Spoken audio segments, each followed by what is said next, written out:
চট্টগ্রাম বিশ্ববিদ্যালয় কেন্দ্রীয় ছাত্র সংসদ ও হল সংসদ নির্বাচনের প্রার্থীরা প্রচার শুরু করেছেন।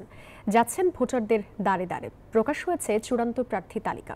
একই সাথে খসড়া ব্যালট নাম্বারও প্রকাশ করা হয়েছে। বুধবার ছিল মনোনয়নপত্র প্রত্যাহারের শেষ দিন। 2 দিনে কেন্দ্রীয় সংসদের 11 জন এবং হল সংসদের 9 জনের প্রার্থিতা বাতিল করে নির্বাচন কমিশন। আগামী 15 অক্টোবর অনুষ্ঠিত হবে চাকসু নির্বাচন। চাকসু নির্বাচনের আরো খবর জানাতে আমাদের সঙ্গে যুক্ত হচ্ছেন সহকর্মী তামিম আহমেদ শরীফ। তামিম, প্রচারের মাঠে প্রার্থীরা কি প্রতিশ্রুতি দিচ্ছেন, সবশেষ কি চিত্র দেখতে পাচ্ছেন ক্যাম্পাসে, জানাবেন। ধন্যবাদ। আপনি যেমনটি বলছিলেন, দীর্ঘ 35 বছর যে নির্বাচন হয় না চাকসু, আগামী 15 অক্টোবর নির্বাচন হবে। আমরা দেখি যে আজকে বেলা 12টার দিকে কমিশন চূড়ান্ত প্রার্থী তালিকা প্রকাশ করে, সেখানে দেখি খসড়া ব্যালট নম্বরও প্রকাশ করা হয়। এরপর পরবর্তী থেকে আমরা দেখতেছি যে প্রার্থীরা বিভিন্ন ডিপার্টমেন্টে যাচ্ছেন, ঝুপড়িগুলোতে যাচ্ছেন, তারা তাদের ব্যালট নম্বরের কথা বলে এবং শিক্ষার্থীদের সাথে কথা বলছেন, প্রতিশ্রুতি দিচ্ছেন। তারা বলছেন যে তাদের নিয়ে কাজ করবে, কি কাজ করবে এমন প্রতিশ্রুতি দিচ্ছেন।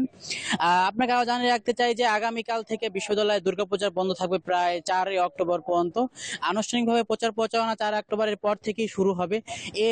আজ প্রার্থীরা তেমন প্রচার প্রচারণা শুরু করে নাই, এবং কি আজ যেহেতু বন্ধ, আজ শিক্ষার্থীরা তারা ক্যাম্পাস ত্যাগ করছেন, যে দীর্ঘ একটা বন্ধ এই জন্য হলগুলোতে আমরা দেখছি যে শিক্ষার্থীরা তেমন নেই এবং প্রচারণা তেমনভাবে শুরু হয় নাই।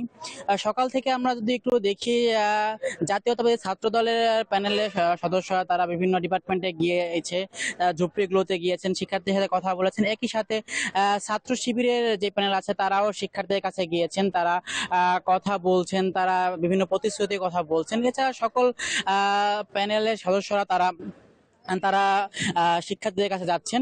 একই সাথে আপনাকে আরো জানিয়ে রাখতে চাই, নির্বাচন কমিশন আজ আইন শৃঙ্খলা রক্ষাকারী বাহিনীর সাথে একটা মিটিং করছেন।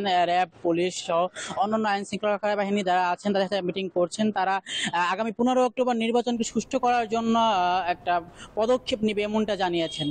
সাদিয়া। তামিম, ধন্যবাদ আপনাকে। বান্ডেল থাকলে প্রতি সেনমানিতে টাকা বাঁচবে।